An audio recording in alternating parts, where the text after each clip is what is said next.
먼저 하나님의 말씀 여호수아 7장 25절과 26절의 말씀을 제가 받들어 읽겠습니다.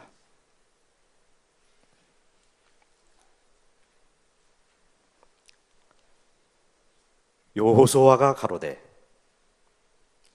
내가 어찌하여 우리를 괴롭게 하였느냐?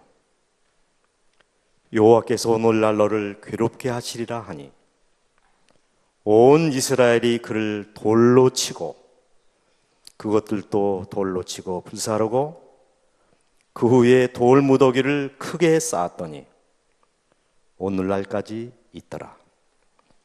여호와께서 그 극렬한 분노를 그치시니 그러므로 그곳 이름을 오늘날까지 아골골짜기라 부르더라. 아멘. 오늘로써 기도주일이 세 번째 날이 되었습니다. 어떻게 여러분의 마음의 짐이 좀 가벼워지시고 계십니까? 첫째 날 우리는 특별히 대속죄일날 용서를 받아야 될 특별한 죄에 대해서 함께 은혜를 나눴습니다. 레위기에 보면은 이스라엘 백성들이 날마다의 상번제를 통하여 충분히 하나님의 속죄의 은혜를 입었지만은 그러나 대속죄일이 우리에게 또 필요한 것은 그런 날마다의 상번제 제사를 통해서라도 용서받지 못한 죄가 아직 남아 있었다는 겁니다. 상번제 때는 제물에게 안수를 하고 죄가 전가되고 그 죄의 제물의 피가 성소에 옮겨짐으로 용서를 우리가 얻을 수 있었지만은 대속죄일에 우리가 용서해 받아야 될 그 죄들은 자신들이 그 죄가 무엇인지를 깨닫지 못한 부지불각의 죄들 또는 아직 그 죄를 범하지 않았기 때문에 스스로가 죄인이라고 느끼지 못한 많은 죄의 목록들은 안수되지 않고 처리가 되지 않았으므로 특별히 대속죄일이 우리에게 필요했다 제가 말씀을 드렸습니다. 오늘은 이 대속죄의 용서를 받아야 될 또 다른 죄, 이 공동체 죄에 대해서 말씀을 좀 드리겠습니다. 이 교육받은 자아는 단순한 자아가 아니라 사회적인 자아란 말이 있습니다. 여러분, 담배를 피우면서 성경을 보는 것하고 성경을 보면서 담배를 피우는 어떻게 다릅니까? 담배를 피우면서 성경을 보는 것, 또 성경을 보면서 담배를 피우는 것, 어떻게 다릅니까? 이제 숙제를 드리겠습니다. 여러분, 개가 사람을 무는 것은 일반적인 일이지만은 사람이 개를 물면 어떻게 됩니까? 그건 뉴스거리가 됩니다. 보통 사람이 죄를 범하는 것은 흔한 일이지만은 성직자가 죄를 범하면 어떻게 되는 것이죠? 그것은 큰 사건이 되는 것입니다. 여러분, 얼마 전에 우리나라가 일본하고 야구를 했는데 우리나라가 이겼습니까? 일본이 이겼습니까? 근데 막상 경기를 한 것은 11명의 선수인데 우리는 우리가 이겼다고 생각합니다. 맞습니까? 역으로 여러분, 이 교회가 어떤 불미스러운 일이 있어서 사회 지탄을 받게 되면 그 사람만 욕합니까? 교회 전체를 욕합니까? 제가 오늘 그런 얘기를 좀 하려고 하는 것입니다. 틀림없이 이스라엘이 그 전쟁을 벌였는데 아간이라고 하는 한 사람 때문에 어떻게 됐습니까? 전쟁에 패하고 맙니다. 분명히 한 사람의 죄임에도 불구하고 그 한 사람 때문에 이스라엘 전체가 전쟁에서 패한 이야기를 오늘 함께 나누려고 하는 것입니다. 하나님은 하나를 전체와 동일시하시고 전체를 하나로 보시는 예가 있다는 것입니다. 본문으로 돌아갑니다. 이 40년 동안 매우 고단하고 힘든 광야 생활을 마친 이스라엘 백성들은 마침내 그들이 꿈꾸던 가나안 땅에 입성했습니다. 이제 그들은 더 이상 종도 노예도 방랑 집단도 아니었습니다. 그들이 그 처창에 머린 여리고성을 얼마나 극적으로 함락시켰습니까? 백성들의 마음에는 기쁨이 충만하고 군인들의 사기는 하늘을 찌를 듯 충천했습니다. 다음 목표는 아이성이었습니다. 지도자인 여호수아는 여리고성처럼 몇 명의 파수꾼을 그 성에 파견했고 돌아와 백성들 앞에 선 그들의 보고는 매우 낙관적이었습니다. 여러분, 우리들은 막 지금 아이성을 청탐하고 돌아왔습니다. 여리고를 우리가 함락할 때는 모든 백성들이 다 출동해서 성을 돌았지만은 이 아이성은 우리 말과 같이 아이와 같이 작은 성입니다. 우리가 몇 명이 가서 그냥 눈만 크게 흘겨도 그 성을 손에 넣을 것 같습니다. 지도자인 여호수아는 승리를 낙관했고 적은 군대로 행군을 명령합니다. 그러나 여러분, 쉽게 얻으리라고 했던 이 아이성의 저항은 의외로 완강했습니다. 아니, 결과는 이스라엘의 참담한 패배였습니다. 비록 전상자는 36명밖에 나지 않았으나 그 패배의 질에 있어서는 매우 충격적이었습니다. 왜냐하면 하나님께서 이스라엘 백성들에게 가나안 땅을 주신 것은 맞지만은 그 가나안 땅이 텅 비어 있는 것이 아니었습니다. 이미 가나안은 여러 잡족들이 차지하고 있었으므로 한 족속 한 족속을 몰아내야 될 책임이 그들에게 있었던 까닭입니다. 도대체 이 예기치 않은 패배가 어디서 원인이 왔는가? 성경에는 자세히 그 원인을 밝히지 않기 때문에 선지자의 글을 살피게 됩니다. 부조와 선지자 학원 128페이지. 하나님께서 그들을 위하여 이루신 대승리는 여리고성을 함락하는 얘기입니다. 이 대승리는 이스라엘에게 백성들에게 자만심을 가지게 하였고 하나님만이 그들을 도우실 수 있다는 사실을 그들은 잊어버렸다. 부조와 선지자 학원 128페이지. 여호수아까지도 하나님의 뜻을 묻지 않고 아이성을 정복할 계획을 세웠다. 여러분, 이스라엘 백성들이 자만심을 가질 만한 근거가 있었습니까? 충분히 있었습니다. 왜냐하면 여리고성은 보통 평범한 성이 아니라 난공불락의 성이었습니다. 이 성체를 이중으로 쌓고 외벽을 쌓고 마음에 안 넣으니까 또 내성을 쌓았습니다. 그 다음에 그 위에 금성철벽을 둘렀습니다. 아무도 그 성을 넘볼 수 없는 그리고 막강한 군대를 그들은 가지고 있었습니다. 그러나 그 성이 어떻게 무너졌습니까? 이런 사실 때문에 그들의 마음에는 뭐가 있었다고요? 자만심이 있었습니다. 그리고 하나님께서 무조건 그들이 쌓으면 이기게 하시리라고 하는 잘못된 믿음을 가지고 있었습니다. 그리고 또 한 가지 싸움에 그들이 실패한 이유는 한 사람의 죄 때문입니다. 사실 통상적으로 전쟁의 승리는 전리품을 취할 수 있는 권리가 주어집니다. 그런데 하나님께서는 이 싸움 전쟁 전에 이미 명령을 내리셨습니다. 너희가 비록 승리를 얻는다 할지라도 한 사람도 전리품에 손을 대지 말라고요. 까닭이 있었습니다. 사실 진정한 의미에서 이스라엘 군대가 그 싸움을 위하여 한 일은 아무것도 없었습니다. 좋습니다. 그런데 이 전쟁에 승리를 한 다음에 모든 사람들이 하나님의 지엄한 명령을 지키고 순종했는데 그 많은 백성 중에서 단 한 사람입니다. 두 사람도 아닙니다. 딱 한 사람이 하나님의 명령을 어기고 전리품에 손을 댄 것입니다. 누구였습니까? 아간입니다. 사실 이 아간은 이스라엘이 어떻게 패배했는지를 알았습니다.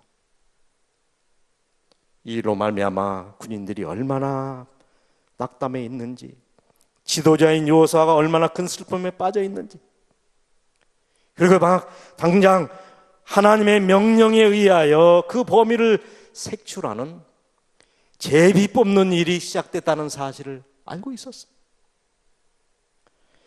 유다 지파 세라 증손 삽디 손자 갈미 집안. 왜 하나님은 당장 그 아간을 지목하지 아니하시고 이렇게 번거로운 절차와 방법을 통하여 범인을 색출하고 있는 겁니까?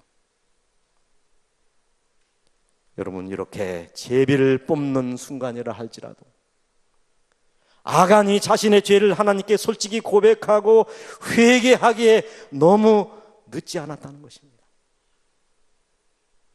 그럼에도 불구하고 이 아간은 치목의 화살이 자기를 향하여 점점 좁혀져 옴을 알고 있었지만은 끝내 자신의 내면의 죄를 고백하고 용서를 받지 못합니다. 제가 한 1, 2년 동안 전철을 타고 수원에서 서울까지 통학을 한 경험이 있습니다.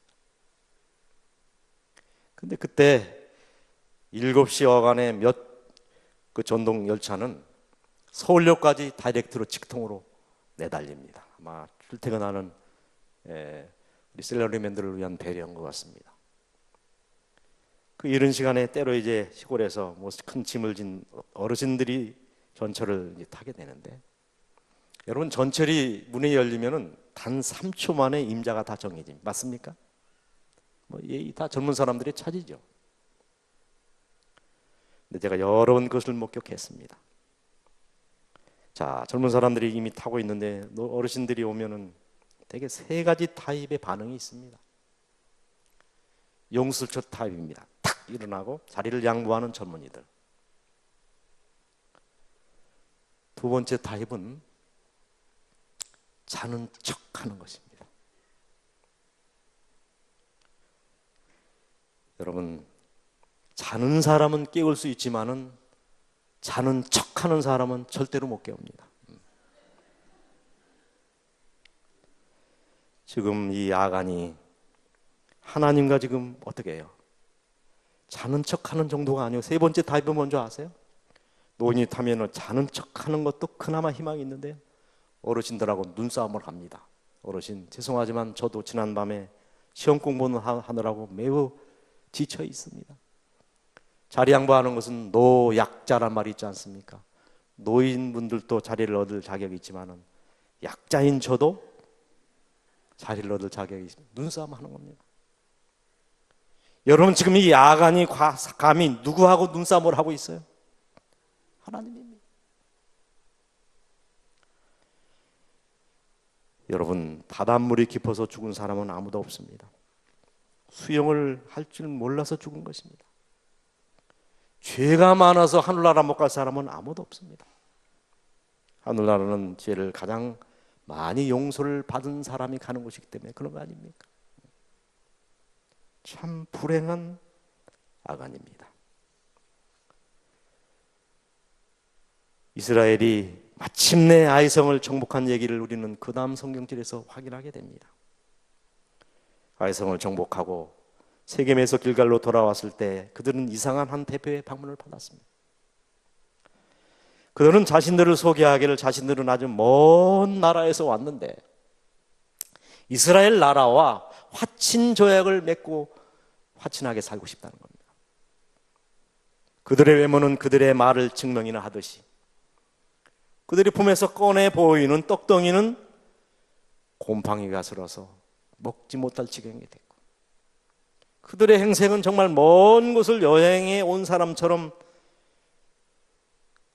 먼지와 땀에 절여 있었고, 그들이 차고 있는 이 물주머니는 헤어진 데를 급히 수순한 듯 정말 먼 지방에서 온 사람임을 증명하고 남을만 했댔습니다.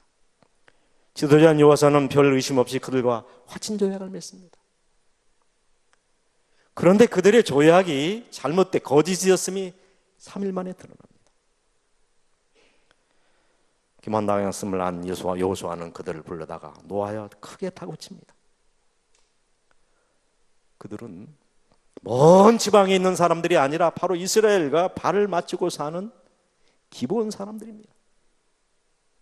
너희가 어찌하여 우리를 속여서 우리로 하여금 거짓 조약을 맺게 했느냐. 그때 그들의 대표들은 한 말의 변명도 없이 잘못했습니다. 사실 그렇게 한 데는 저희가 이유가 있습니다 하면서 여호수아 9장 23절에 보니까 여호수아 10장 2절 어떻게 9장 22절 여호수아가 그들을 불러다가 가로되 너희가 우리 가운데 거주하거늘 어찌하여 우리를 속였느냐 심히 멀다 하여 우리를 속였느냐 이렇게 말할 때 죄송합니다. 당신의 처분에 맡기겠습니다. 그래서 여호수아는 그들에게 명합니다. 너희가 저주를 받나니 너희가 영영이 종이 되어서 다 내 하나님의 집을 위하여 나무 패면 물 길른 종들이 되리라. 근데 10장 2절에 보니까 이 기본 사람들은 왕도와 같은 큰 성읍이요. 아이성보다도 크고 그 사람들은 다 가민이라 그랬어요. 이렇게 크고 큰 성읍 소유하고 있고 아이성보다 강한 그들이 왜 화친조약을 맺으려 했고 들통났을 때 자원하여 종을 삼겠다고 하는 말에 응하여 종이 됐느냐는 것입니다. 그 이유는 부조와 선지자에 잘 나타나 있습니다. 기본 사람들이 노예로서 성막에 매여 장작을 패고 물길른 굴욕적인 일을 감사함으로 응했던 것은 이스라엘이 가나안 거민에게 끼친 공포심에 대한 현저한 증거였다.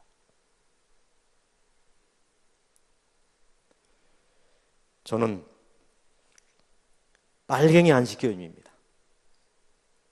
저희 어머님이 33세 젊은 나이에 장로교에서 개종해서 주변에 우리 집 주변에 몇십 리 안에는 교회가 하나도 없었습니다. 그래서 저희 집에서 안식학교가 시작되고 조그마한 안식일 교회가 거기서 세워지게 됩니다. 저는 거기서 교육을 받고 말씀을 읽으면서 제 삶을 그렇게 시작하면서 제 청춘을 그렇게 보냈댔습니다. 제가 늦게 이제 뜻을 세워서 서울에 올라온 다음에 처음 다녔던 교회가 사만리교회라고 그랬죠. 제가 신학교를 다니는 그때까지 한 번도 제가 무슨 장로교회나 감로교회나 천주교회나 그런 교회를 마당을 밟아본 적이 없습니다. 신학교 3학년 때 선생님이 숙제를 냈습니다. 비교 종교학 시간에 적어도 다른 교단, 다른 교회 한 4-5 교회를 방문을 해서 그 교회 예배 순서를 좀 탐방을 하고 레포트를 내라는 것입니다. 그래서 어떤 교회를 갈까 하다가 제가 통학하면서 봤던 그 태릉 그저 언저리에 있는 한 교회, 그저 잘 보이는 영색교회라고 하는 교회를 제일 처음 이제 방문하게 됐습니다. 제가 예배드리고 무슨 은혜 받으러 간 것이 아니기 때문에 저 예배 2층 저 뒷자리에 앉아서 예배를 참관하는 것이죠. 근데 설교를 하시러 이제 등단하신 목사님이 담임 목사님이 분명한데 머리가 허옇게 세신 산신령 같은 목사님이셔요. 그런데다가 이 옷을 입었는데 양복을 입으신 것이 아니라 까만 그 두루마기를 입으시고 이게 하얀 이 동정이라는가 그걸 다 세워서 뵙기에도 참 신령해 보이더라고요. 근데 이 어른이 설교를 시작하는데 제가 처음에는 이렇게 비스개미 누워서 예배를 이제 구경하는 거죠. 근데 예배가 이제 설교가 참 깊어지는데 저도 모르게 이게 뒤로 제껴졌던 이 머리 이 자세가 이게 앞으로 이렇게 숙여지고 길을 쫑긋 세워서 그 목사님의 설교를 듣고 있는 제 자신을 보고 제가 놀랐습니다. 설교가 마쳐진 다음에 이제 내려가 봤더니 그 어르신이 언제 대문에 나오셔가지고요, 사람들을 다 이렇게 그냥 악수하는 것이 아니라 다 품에 안으시더라고요. 어린아이들은 볼 비비고.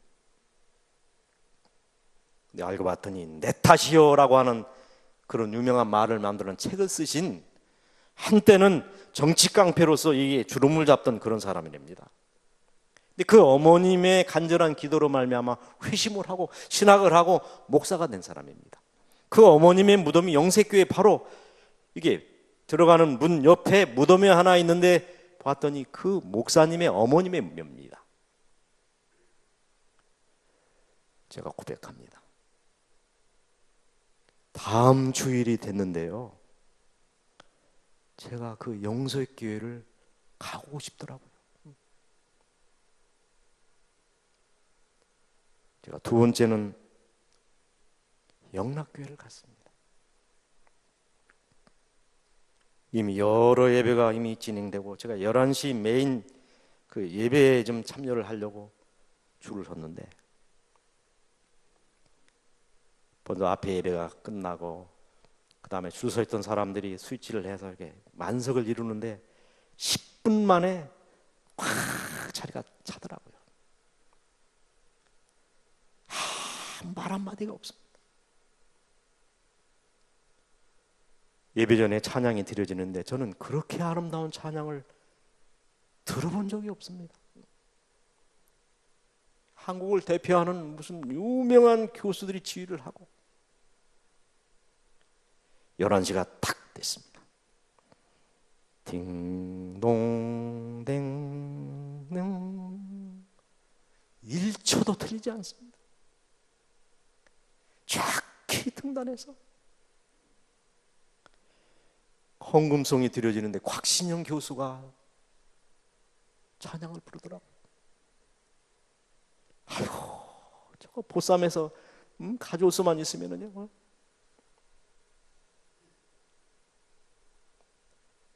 그 다음에는 제가 충영교회를 갔습니다.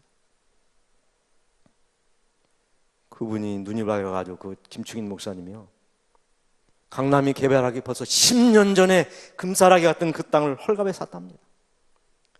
성체 같은 그런 교회를 세워놨어요. 이 앞에 동시통역 5개 나라 뭐 통역을 하는 뭘 리시버를 끼고 누르면은 일본 뭐 다 모든 설교가 동시통역이 됩니다. 여러분, 제가 그 교회를 탐방하고 나오면서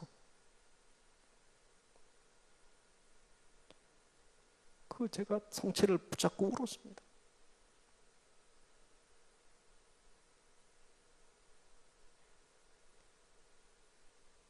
도대체 그 능력의 하나님, 권능의 하나님, 심판의 하나님이 과연 제7일 안식일 예수 제1임 교회에 계시는 것인가? 우리가 날마다 안식일이 어려우니 십계명이 어떠니 그렇게 부르짖는 동안 부흥은 안식일 교회에 있지 않고 다른 교회에 있더라고요.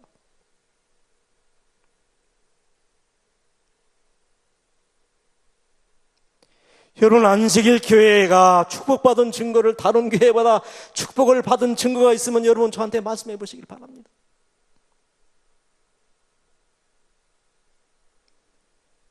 대부분의 교회에 강단에 불은 꺼져 있고 죽을 목사들이 죽은 성도들을 향하여 죽은 설교를 하고 있습니다. 총회 얘기가 나오고 우리가 여기 교회를 돌아보지만 오늘 조석구 목사님이 그래요. 선교부장을 하셨기 때문에 잘 알죠. 우리 교회 교단 교회에 얼마가 있는데 70-80%는 대개 40-50명, 50명 그 어간이라는 거예요.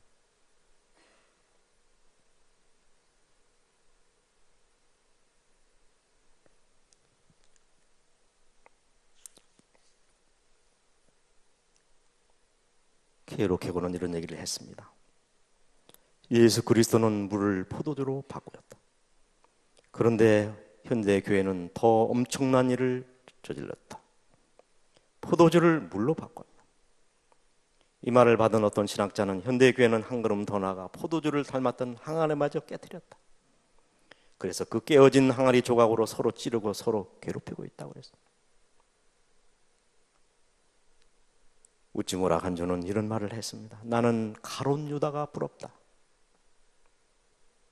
가룟 유다에게는 팔아먹을 예수라도 있었지만 나는 팔아먹을 예수조차 없다. 여러분, 하나님의 나라는 말에 있지 않냐고 능력에 있느니라 그랬습니다. 저는 우리 별내교회가 하나님을 소유하는, 하나님이 충만한, 예수님이 충만한 그런 능력 있는 교회가 되시기를 진심으로 바랍니다.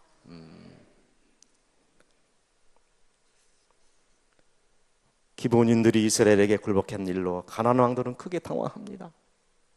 이 기본 사람 자체도 강한 군대였는데 이 사람들이 누구에게 붙었으니? 이스라엘에게 붙었으니 자신들이 망하는 것은 부도 뻔합니다.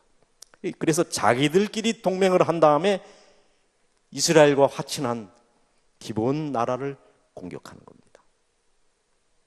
그런데 아무리 기본이 강한 족속이라 할지라도 연합된 이 가나안 족속들을 어떻게 물리칠 수 있습니까? 다급해진 그들이 요수아에게 도움을 요청합니다. 우리가 이렇게 됐으니 당신과 우리는 이제 한 공동체가 되고 화친 조약을 맺었으니 이제는 우리를 도와주셔야 합니다. 지도자는 비록 기만적으로 이 조약이 맺어진 것을 알았지만은 이 기본과의 언약을 지키는 일에 신실했습니다.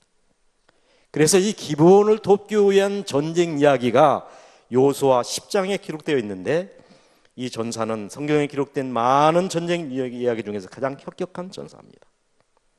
어떻게 얘기했습니까? 가나안 사람 한 사람도 남김없이 하나님께서 치심으로 그들이 죽었는데 이런 말이 있습니다. 하늘에서 큰 덩이 우박을 아세가와에까지 내려오심에 그들이 죽었으니 이스라엘 자손의 칼에 죽은 자보다 우박에 죽은 자가 더 많았더라. 이겼습니다. 근데 제가 왜 이 이야기를 여러분에게 상세히 드리는 까닭이 있습니다. 아이성을 공격할 때는 요수아가 기도했습니까? 안 했습니까? 정탐꾼들의 얘기만 듣고 자만한 마음을 가지고 나가 싸우다가 패배했습니다. 그런데 이 기본 사람들을 위한 전쟁에 있어서는 달랐습니다. 부자 선지자 148페이지, 요수아는 하나님께로부터 이스라엘의 원수를 분명히 멸하겠다는 약속을 사전에 받았으나 그는 승리가 오로지 이스라엘 군대에게 달려있는 것처럼 그 싸움에 열렬한 노력을 기울였다. 같은 책 149페이지, 성공의 비결은 하나님의 능력과 인간의 노력이 결합하는 데 달려있다. 그는 인력으로 할 수 있는 모든 일을 다 행한 후에 믿음으로 하나님의 도우심을 간구했다. 전쟁하기 전에 안심해라. 이번에는 너희가 싸우러 나갈 때 이기게 해주겠다. 그런 언약을 받았음에도 불구하고 이 지도자인 요수아는 이 전쟁의 결과가 그들의 준비 여하에 달려있는 것처럼 최선의, 그 다음에 열렬한 준비, 노력과 기도를 드림으로 하나님의 뜻에 응했다는 것입니다. 여기 형편은 다르지만은 이런 말씀이 있습니다. 선지자 왕 156페이지. 하나님께서 이스라엘 역사 가운데 있어서 이러한 중대한 위기에 엘리야를 사용할 수 있었던 것은 그가 대신앙가였기 때문이 아니었다. 그가 기도할 때 그의 신앙은 하늘의 약속에 닿아서 그것을 붙잡았고 그의 탄원이 응답될 때까지 기도를 계속했다. 오늘날 세상에서도 이와 같은 신앙, 곧 하나님의 약속의 말씀을 굳게 붙잡고 하나님께서 들으실 때까지 그 약속을 놓지 않는 신앙이 필요하다. 이와 같은 신앙은 우리를 하늘과 밀접하게 연결시켜주고 또 어둠의 권세와 싸워 이길 힘을 우리에게 가져다 준다 그랬습니다. 저는 이 전쟁 이야기를 가만히 들여다보면서 여호수아 10장 11절 그들이 이스라엘 앞에서 도망하며 베토론의 비탈에서 내려갈 때 여호와께서 하늘에서 큰 덩이 우박을 아세가 이리까지 내려오시매 그들이 죽었으니 이스라엘 자손의 칼에 죽은 자보다 우박에 죽은 자가 더 많았더라. 전쟁은 이스라엘이 했습니까? 하나님이 하셨습니까? 하나님이 했습니다. 제 친구 중에 하나가 저처럼 늦게 신학을 이제 결심하고 열심히 준비해서 그 당시는 예비고사죠. 시험장에 들어갔습니다. 근데 늦은 낮에 공부를 하다 보니까 뭐 힘들죠. 시험을 친 결과는 낙방이었습니다. 신학과를 떨어졌어요. 나이가 있는 만큼 교제하던 아가씨와 결혼을 하고 재차 도전을 하는데 그 사모님이 참 뒷바라지를 잘 한 모양입니다. 그래서 우유 배달도 하고 신문 배달도 하고 남편은 1년 동안 공부를 하는 일에 아주 전심전력하게 했습니다. 근데 본래 머리가 그런 데다가 늦은 사람이 뭐 1년 공부했다고 무슨 큰 그렇게 진전이 없었던 모양이에요. 그래서 첫 시간은 그냥 그럭저럭 킨 것 같은데 둘째 시간이 수학 시간입니다. 근데 그 친구가 그래요. 그때 25문제 2점씩 배정이니까 50점 만점입니다. 학력고 그때가 만점이 340이고 20점이 체력장애 320점 만점에 딱 문제를 받아보니까 25문제 중에서 2문제를 알겠더랍니다. 2문제면 몇 점이죠? 4점입니다. 4점. 그때 4점 맞아가지고 수학 4점 맞아가지고는요 못 들어갑니다. 신학과. 그 2문제를 풀어놓으니까 시간이 너무 많이 남는 거예요. 다른 친구, 젊은 친구들은 막 시간을 아껴서 문제를 푸는데 자기는 뒤에서 가만히 2문제를 풀고 나니까 기가 막히더라는 거예요. 제일 먼저 결혼한 자기 아내 생각이 나고. 근데 한번 물어볼게요. 여러분 신학을 하겠다고 양심을 걸고 신학을 하겠다는 사람이 아는 문제 이 2문제를 풀었으니까 나머지는 모르는 게 확실하죠. 그러면 연필을 놓고 나가야 맞을까요? 모르니까 최선을 다하여 찍어서 요행을 바라는 것을 하나님이 찬성을 할까요? 어떤 신학교에서 있었던 얘기랍니다. 마지막 시험을 치르는데 이제 아주 어려운 문제가 난 모양이에요. 주관식 문제가 났는데 아무리 생각해도 모르겠어요. 그래서 그냥 나가면 좋을 텐데 이렇게 썼답니다. 나는 이 정답을 모르지만 하나님은 정확하게 아십니다. 나는 하나님의 의견에 동의합니다. 이러고 냈대요. 채점에서 이제 시험지를 받아보니까 하나님은 100점, 너는 빵점. 자, 이 친구가 이제 2문제를 풀었으니까 나머지 그죠? 23문제가 남았는데 최선을 다하여 찍는 것도 하나님의 뜻일까요? 근데 그런 생각이 들었던 게 급하니까 하나님도 좀 봐주시겠죠. 그래서 여러분 나 다 이렇게 해야 확률이 높습니까? 나 이렇게 해야 맞을까요? 다 해서 하는 게 맞을까요? 여러 생각이 들더라는 거예요. 근데 가만히 보니까 이 앞에 있는 뭐 친구들이 다 나가버리면 자기가 합격할 것 같은 생각이 들더래. 그래서 답안을 어떻게 썼냐면 나가라 다 나가라 나가라 다 나가라 나가라 다 나가라 나가라 다 나가라 하고 나갔습니다. 저녁에 뭐 여러분 그 채점 풀어주죠. 답은 알잖아요. 뭐 외울 것도 없잖아요. 나가라 다 나가라. 2문제 맞히고 딱 맞춰보니까 32점을 찍었어. 합격했을까 안 했을까요? 요즘 동정안 앞에서요 폼 잡고 이렇게 다닙니다. 제가 그 목사님 이름을 얘기할 수는 없습니다. 전쟁을 누가 하십니까? 하나님이 하셔요. 제가 첫 부름을 받아가지고 우리 김군진 목사님 합의장으로 계실 때 저 같은 사람을 또 인턴으로 불러주셨습니다. 큰 교회였던 장희동 교회로 제가 부름을 받고 갔습니다. 청년들이 많았댔습니다.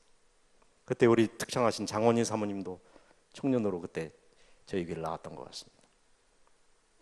근데 그때 영문과 4학년 허모라고 하는 이 학생이 청년회장이 돼가지고 청년들을 이끌었습니다. 근데 거기 여학생 중에 부장한 여학생이 하나 있었는데 그 학생을 좋아하는 것 같아요. 근데 이 숙기가 없어가지고 이 총각이 그 학생에게 그 친구에게 고백을 못했습니다. 용감한 사람은 미인을 얻는다는데 결국에는 딴 데로 시집을 갔습니다. 이제 졸업을 한 다음에 삼육학교 영어 선생으로 이제 근무를 하는데 오랫동안 그 결혼했다는 소리를 못 들었습니다.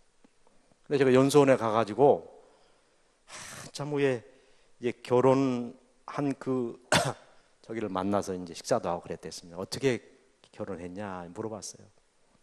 끝내 연애는 못했고 누가 소개를 해줘가지고 이렇게 처음 데이트를 했답니다.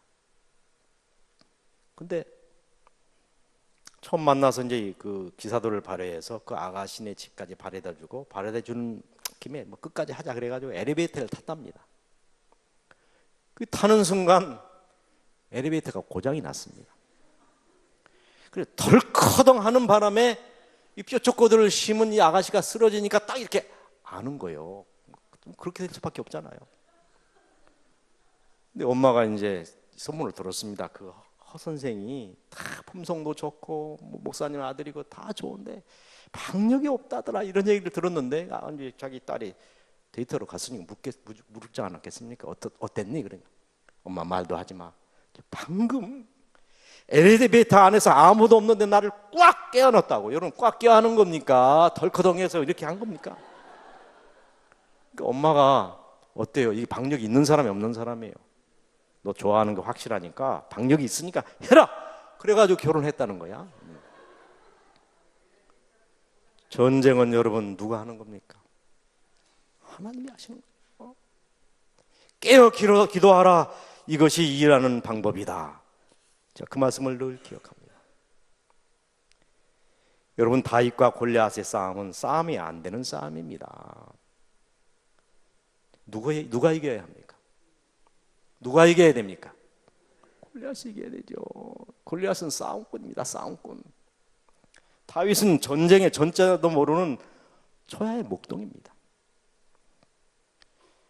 이 기골이 장대한 이 장수 어떻게 무장을 했습니까? 어린 갑옷, 이 비닐, 고기 비늘 같이 척척척척척 이렇게 갑옷을 입었는데 갑옷의 무게가 성경에 나와 있습니다. 58kg야. 갑옷의 무게가. 그 다음 녹경갑이 10kg, 창날 끝의 무게가 10kg입니다. 우리 같은 사람은 그 옷만 입어도요 못 견디고 주저앉아야 됩니다. 옛날 싸움은 다 싸우는 게 아니에요. 대장하고 대장끼리 싸워가지고 한 대장이 쓰러지면 어떻게 돼요? 이기는 거예요. 여러분이 다윗이 아버지의 송화에 못 이겨서 전쟁터에 나가서 형의 안부를 좀 알기 위해서 간 거 아닙니까? 그런데 할례받지 못한 이 장수의 입에서 하나님을 모욕하고 이스라엘 군대가 없었습니까? 다 벌벌 떨면서 너희들 한번 나하고 싸울 사람이 있으면 나와봐라. 아무도. 다윗이 나섰습니다. 형님, 내가 한번 저 장수를 좀 하고 붙어야 되겠습니다. 안 돼. 응? 다윗의 결심을 아무도 막지 못합니다. 자, 이 골리앗을 보니까 자기하고 싸우러 하러 나오는 그 병사가 누군가를 봤더니 뭐예요? 군인이 아니에요. 반바지 차림에 조그마한 그가 볼 때는 꼬마가 뭘 하나 가지고 나오는데 그저 한번 쥐어 박으면 끝날 것 같아요. 다윗이 어떤 자세로 나갑니까? 너는 창과 칼과 단창으로 내게 오지만은 나는 만군의 여호와의 이름으로 내게 나가노니 하면서 그가 어땠습니까? 물매를 가지고 자기를 향하여 돌진하는 골리앗을 향하여 핑 하고 저는 평소에 다윗이 물매를 잘 수련했기 때문에 골리앗을 넘어진 줄 알았습니다. 아니올시다. 여기 부조와 선지자에 있는 말씀, 골리앗은 화가 왈칵 나서 그의 이마를 보호하고 있던 투구를 뒤로 밀어 제끼고 그의 적수에게 보복하려고 앞으로 나왔다. 자, 이렇게 결정적인 순간에 이 물매가 날아가는데 가만히 투구를 쓰고 있으면요, 물매가 떵 치고 끝나는 거예요. 왜 결정적인 순간에 투구를 뒤로 밀려 제낍니까? 그 순간에 물매가 땅 머리를 친 겁니다. 이 다윗은 믿음이 있어가지고요, 묻겠습니다. 요만한 관역에서 우리 이영기 장로님, 거기서 여기다가 새 총을 쏘면 잘 맞습니까? 이만한 관역에다가 쏘면 잘 맞습니까? 물으나 말하죠. 이 다윗이요, 이 물매를 가지고 돌리다 보니까 대충 던져도 어디 한 군데가 맞겠어. 하도 덩치가 커가지고. 이스라엘 사람들은 이 골리앗이라고 하는 육덕, 큰 키, 그 모습에 압도가 됐는데 믿음을 가지고 있는 이 다윗에게는 그 불리함이 뭘로 보였어요? 모든 이스라엘 백성들은 골리앗을 보고 두려움에 떨었지만은 다윗은 하나님만 바라봤습니다. 근데 저는 여기까지만 이해했습니다. 그런데 여기 부조와 선지자에 보니까 이런 말씀이 있어요. 이스라엘 군대가 우연정에 있었고 다윗은 하늘의 천사에게서 그의 백성을 구하라는 지시를 받아왔다 그랬습니다. 그냥 나가서 충동적으로 싸운 것이 아니라 이미 나갈 때 다윗, 너는 가서 네가 싸워서 이스라엘을 구원해, 명령을 받아왔다는 거예요. 여러분과 저는 우연히 편리교회 신자가 되고 우연히 안식일 교인이 되고 우연한 사명을 받은 사람입니까? 아닙니다. 하나님의 분명한 뜻과 섭리를 따라서 목사가 되고 장로가 되고 집사가 되고 안식일 교인이 돼서 여기 오셨고, 비록 이 교회가 흔들리고 많은 약점이 있고, 그죠? 그렇다 할지라도 역사의 무대에서 이 교회를 통하여 여러분과 저를 통하여 하실 그 명령을 우리에게 주셨다는 사실입니다. 우리에게는 흔들어야 할 깃발이 있고 외쳐야 할 구호가 있고 점령해야 할 고지가 있고 마침내 이루어야 될 사명이 있다는 사실을 우리는 알고 있습니다. 여러분, 다윗처럼 하나님의 명령을 귀담아 듣는 백성들이 되기를 간절히 바랍니다. 비련스는 기적은 그것을 믿는 자에게만 일어난다. 인정하십니까? 기적은 그것을 믿고 확신하는 자에게만 일어납니다. 자, 지금까지 여러분에게 드린 모든 말씀은 서론입니다. 오늘 저녁에 여러분에게 드리고자 하는 마지막 본론이자 결론은 여기 이 말씀에 있습니다. 잘 들으십시오. 아간의 죄는 전 국민에게 재난을 가져왔다. 이와 같이 한 사람의 죄는, 몇 사람의 죄요? 한 사람의 죄입니다. 이스라엘 200만 대군 다 나가 싸운 건 아니겠지만은, 그죠? 그 많은 전쟁에 참여했던 그런 사람들 중에서 단 한 사람의 죄는 그 범행을 조사하여 처리해 버리기까지 하나님의 불쾌히 여기심이 당신의 교회에게 임할 것이다. 교회가 가장 무서워해야 할 영향은 공공연한 반대자나 신앙심이 없는 자나 하나님을 모독하는 자의 영향이 아니요, 언행이 일치하지 아니하는 공언하는 그리스도인들의 영향이다. 교회가 난관에 처하고 냉담과 영적 타락에 빠져서 하나님의 원수들에게 승리의 궤가를 부를 기회를 제공하고 있을 때 무릎을 꿇고 그들의 불행한 상태를 슬퍼하는 대신에 교인들로 하여금 진영 중에 아간과 같은 자가 있는지를 조사하라. 선량하고 교회에 잘 다니는 교인 중에 슬프게도 많은 아간들이 있다. 한 사람입니다. 한 사람. 이 별내교회가 아무리 500 성도들이 뜨겁게 연합하고 성령으로 불탄다 할지라도 그 중에 단 한 사람이 하나님의 뜻을 거역할 때 이 교회가 패배할 수 있다고 하는 사실을 기억해 주시길 바랍니다. 내가 아직도 은밀하게 즐기고 있는 못된 습관, 다른 사람은 모르지만은 오직 나만이 알고 있는 어떤 부정직, 그것은 개인적인 어떤 문제로 끝나는 것이 아니라 우리 전체의 운명에 영향을 던지는 죄의 요소로 크게 작용한다는 사실입니다. 저는 그래서 늘 두렵습니다. 나는 개인적인 자아가 아니고 이미 사회적 자아고, 내 한 사람의 태도와 신앙의 자세가 이 교단의 운명을 좌우한다는 그런 예민한 제가 마음을 가지고 교회를 섬기고 있습니다. 한 사람입니다. 여러분 한 사람의 태도, 여러분 한 사람의 제약이 이 교회에 저주가 내리는 요인이 될 수 있다는 사실을 생각하시고, 하나님은 여러분을 별내교회로 보시고 별내교회를 여러분으로 보신다는 거예요. 단순한 내 한 사람이 아니라는 것입니다.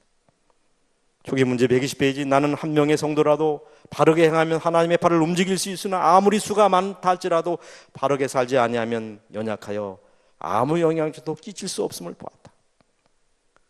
리본드 헤랄드지의 참 교회의 특성은 특별한 신앙 고백이나 교회 농명책에 적혀있는 사람, 신자들의 수요에 의하여 평가되는 것이 아니라 백절불굴의 신앙, 신실한 일꾼들의 소요가 교회가 실제로 주인을 위하여 어떤 일을 하느냐에 의하여 평가된다. 시대의 소망 3권 389페이지. 슬프다 죽어가는 교회의 생명의 불꽃을 부채질하게 수고하는 그 사람이 누구인가? 말씀을 마치면서 오늘 특별히 우리를 위하여 준비한 우리 목사님의 찬양을 들으면서 우리 내면을 좀 살피는 시간이 되었으면 참 좋겠습니다.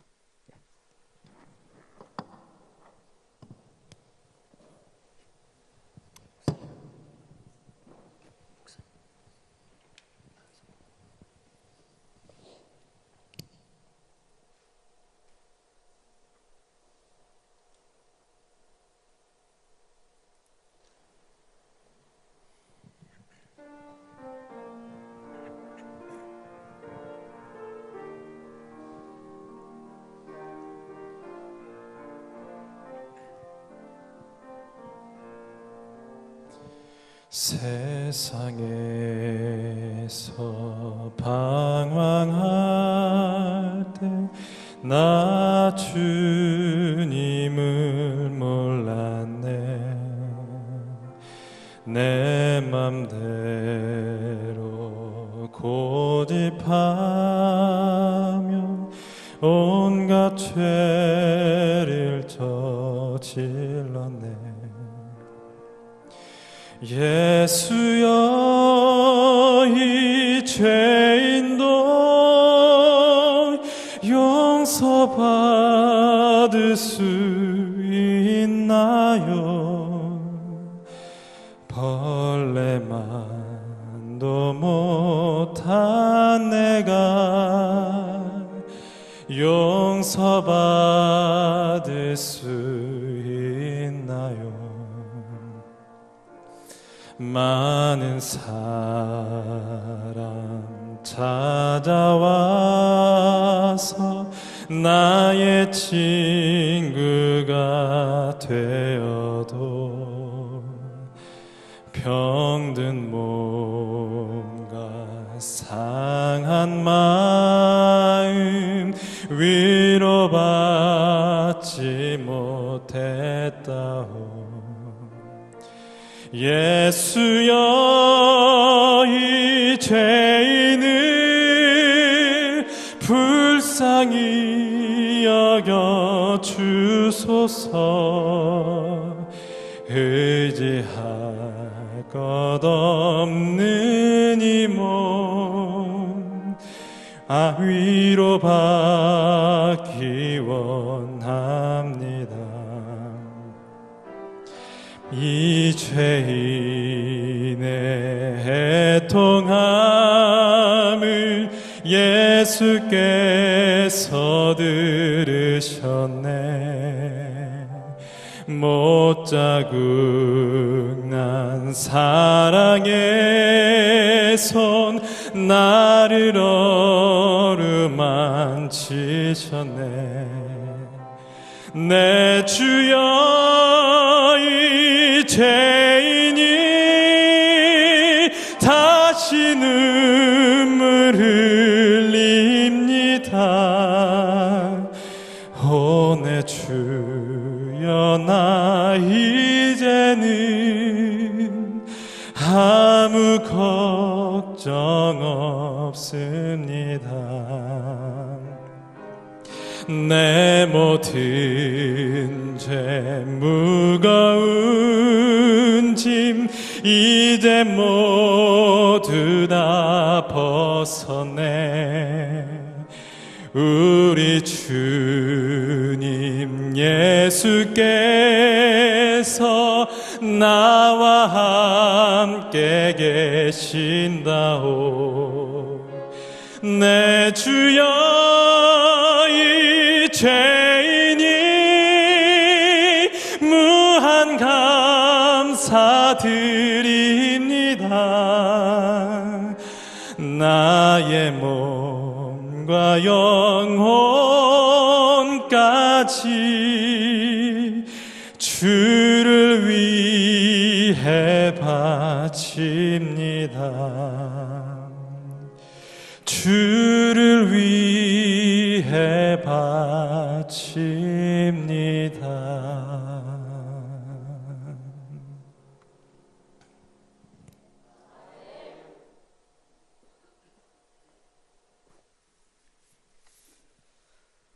아버지, 문제는 나였습니다. 제가 장본이었습니다. 내가 아간이었습니다. 내 속에 잠재되어 있는 아간을 내어 쫓게 하여 주시옵소서. 이 교회의 발전과 부흥을 저해하는 그런 아간이 저였다면 주님, 돌을 통하여 저희들을 쳐주시고 우리의 예차하는 돌무덤 속에 묻어버리고 용서받은 아간으로 주님 앞에 다시 서게 하여 주시옵소서. 한 주일 내내 주님 우리를 만나주시고 우리에게 말씀해 주셔서 이 기도주의를 경험한 이후에는 저희들이 또 다른 전혀 다른 사람으로 주님 앞에 일어서서 하나님께 성결한 헌신을 드릴 수 있도록 도와주시옵소서. 예수님의 이름으로 기도하옵나이다. 아멘.